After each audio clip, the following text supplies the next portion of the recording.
Alright, what's poppin', people? We're back, and today is Tier Shifts Day when I'm recording this, though it's gonna be the 2nd of July when it actually goes up. But, anyhow, we got Tier Shifts, and as I made a video on earlier this month, or last month I mean, no more rises. There actually would have been Pokemon that left in U had there been rises, so fortunately we don't have to deal with that. But, big thing for drops! We got Gastrodon back! This is a Pokemon that left the metagame probably over a year ago at this point. I believe this tier shift 1 year ago. 1 year ago was the one that we lost Flygon in. But I think maybe a tier shift beforehand was when we lost Gastrodon alongside like Roserade and Golisopod, if I'm remembering correctly.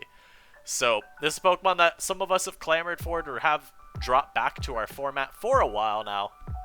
And so I'm really excited.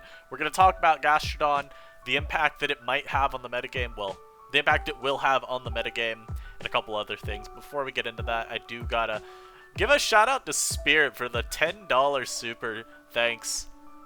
Very appreciated. I'm glad that you've been catching up on all the uploads. I don't know if you meant from just the 50 days or if you meant in general. If you mean in general, that is crazy.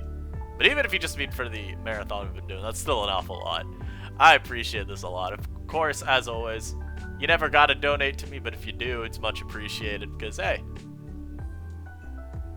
eventually I'm gonna reinvest into the community.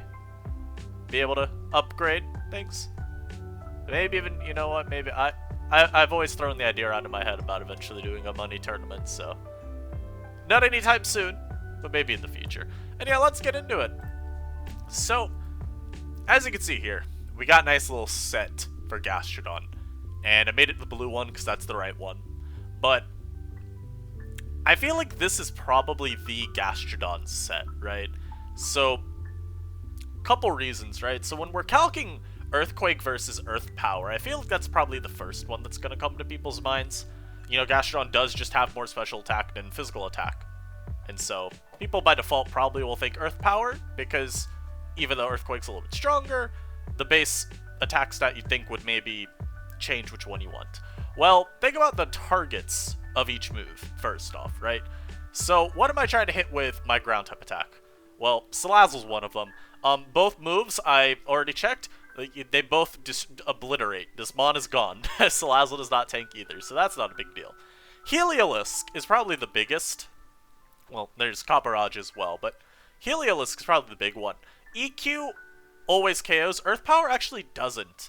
And a trend you'll actually notice between the two moves is a lot of the targets for your ground type attack end up just having, like, pretty significantly better special bulk, which ends up carrying Earthquake quite a bit when you're looking at trying to hit them hard.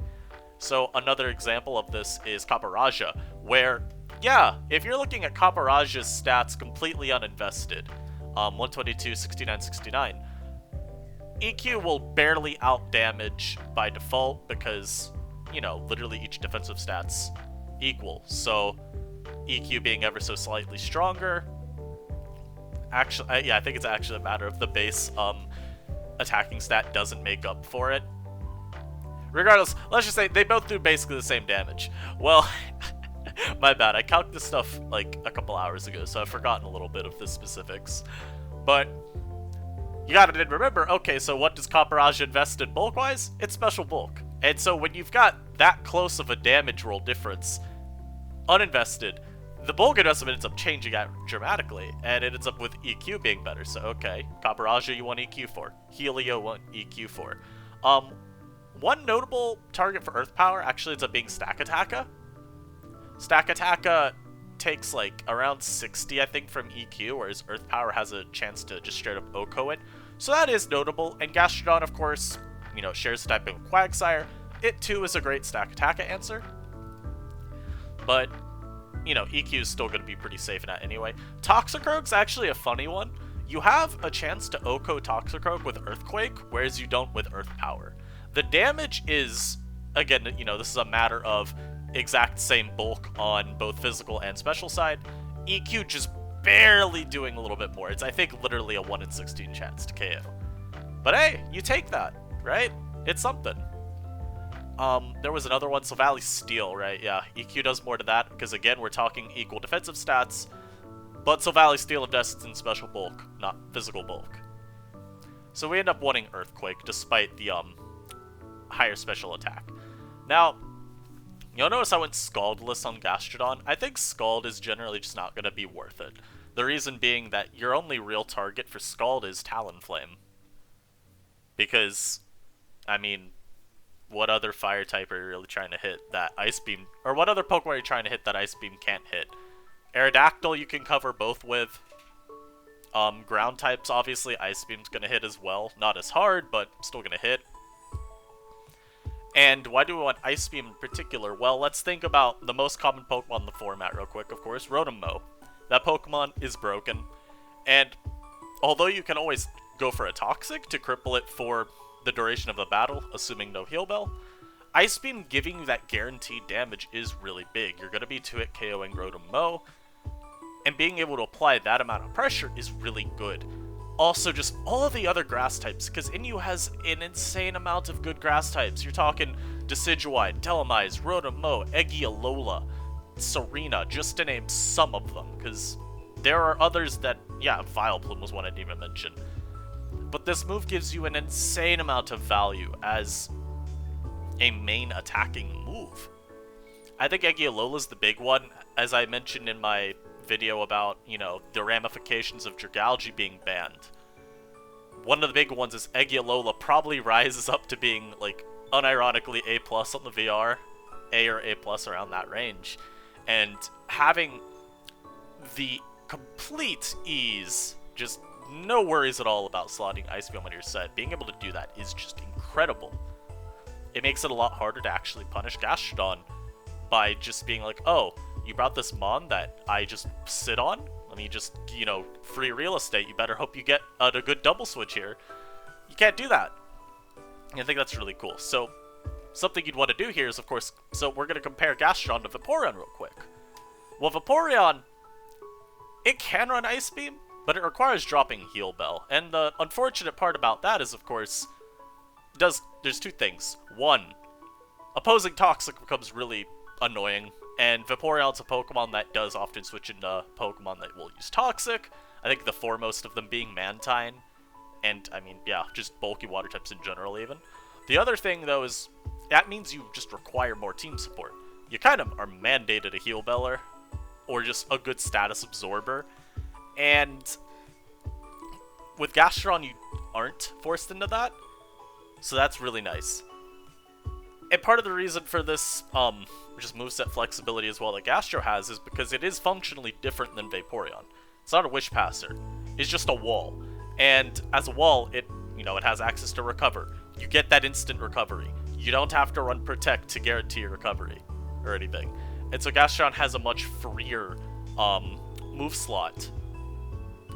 It's able to get Recover, Stab Move, Toxic, and Tech a coverage move into like a standard set without feeling like you're really losing a whole bunch, which I think is actually just really valuable. I could honestly see Gastrodon dropping being a pretty decent boon to stall. You know, a lot of people probably would still want to run Quagsire because Unaware is really good to shut down setup sweepers. I don't think it's necessary. If you're thinking about the setup sweepers that would give stall an issue, it'd be like Scrafty would be the big one. Bulk up Scrafty. Curselax can be annoying. But I do believe we've got ways around that issue. With like Gastrodon plus then pairing it with like maybe bulk up Talonflame. I think that could be a pretty cool setup sweeper on stall. You could do like taunt bulk up even if you wanted to. So you could switch it into some of these other mons, or you could just like shut them down immediately and then bulk up in front of them. A little riskier to do that against Snorlax because of body slam paralysis, but hey, it's an option. And again, if we want to talk about like other movesots, Scald is still fine. You could fish for burns. I don't think there's anything wrong about trying to do that. I'm also going to throw out Clear Smog. Gastrodon, of course, like we had mentioned, Snorlax and Scrafty being two Pokemon that do really take advantage of it and get set up versus it. because Toxic isn't really going to bother either of them. Scrafty's got Shed Skin, Snorlax has, well, it runs Immunity quite a bit, but it runs Rest all the time if it's Curse. Clear Smog's a cool way to just say no. And I could even work against Blastoise. I think that's going to be a big benefit of getting Gastrodon. It's just, you know, it fits on teams pretty seamlessly, I would say. There are some structures that we already know to work based on when Gastrodon was last here. Of course, whether or not they held up over the year-plus time Gastro's been gone, some people have to figure out, but Clear Smog, or not Clear Smog, my bad, I already mentioned that, but one of the big benefits to its drop is the Blastoise check. Blastoise does not 2-hit KO you, even at +4. Another splashable answer to that mon, I think people will be really excited for. Of course, you always can get flinched, but, I mean, at a point, it's like, yeah, either side can get haxed in that matchup, you know? But the line probably plays out like Gastrodon hard switches in on a Shell Smash, maybe, and then you try to get the Toxic off. You can recover if they Shell Smash again, and then you can recover spam for a bit. Even if you just end up trading 1-for-1, that's still not too big a deal.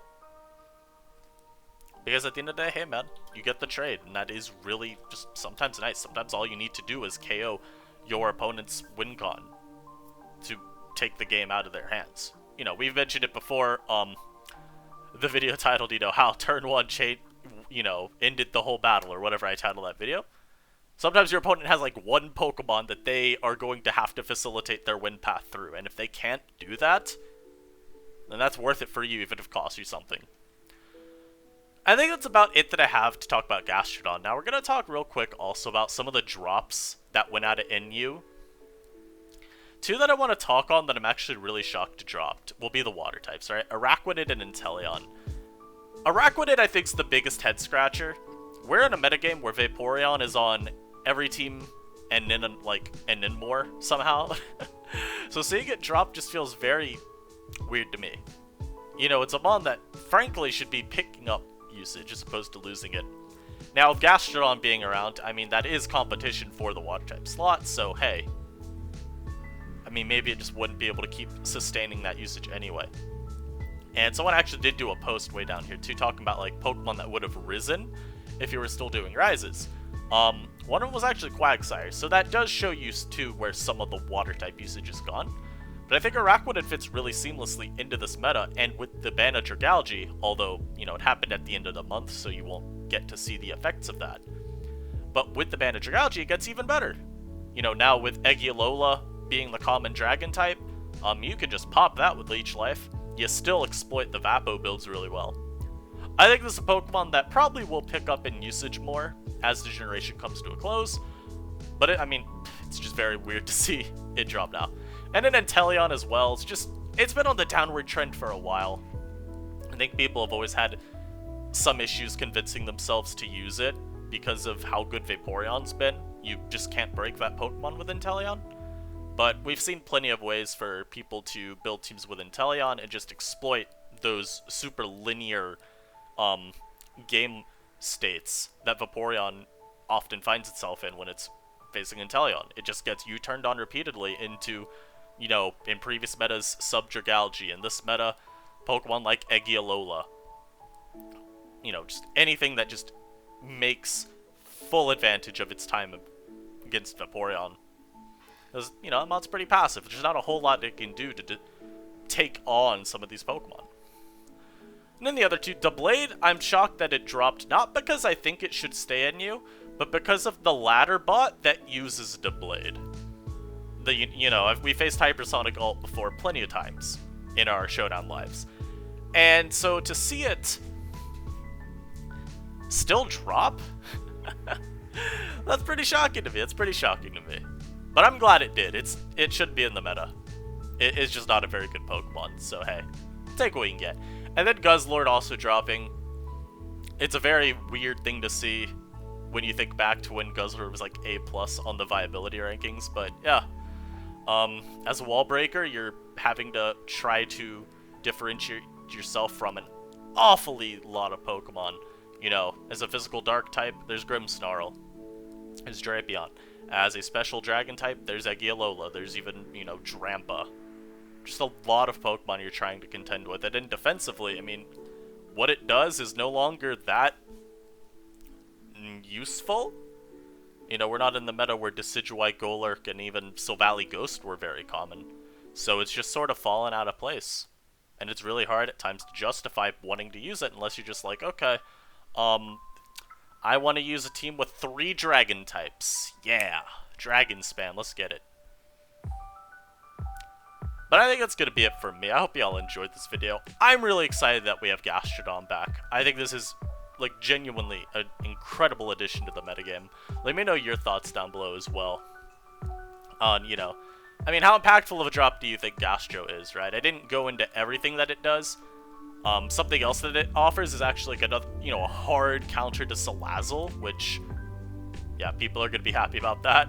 Especially when you compare Quagsire to Gastrodon, people have actually noted how Quag can lose that matchup if you're versus, like, Overheat Salazzle. You know, unaware moment. You ignore stat raises, but you also ignore stat drops. And yeah, I hope y'all enjoyed, and I'll catch you next time, man. Peace.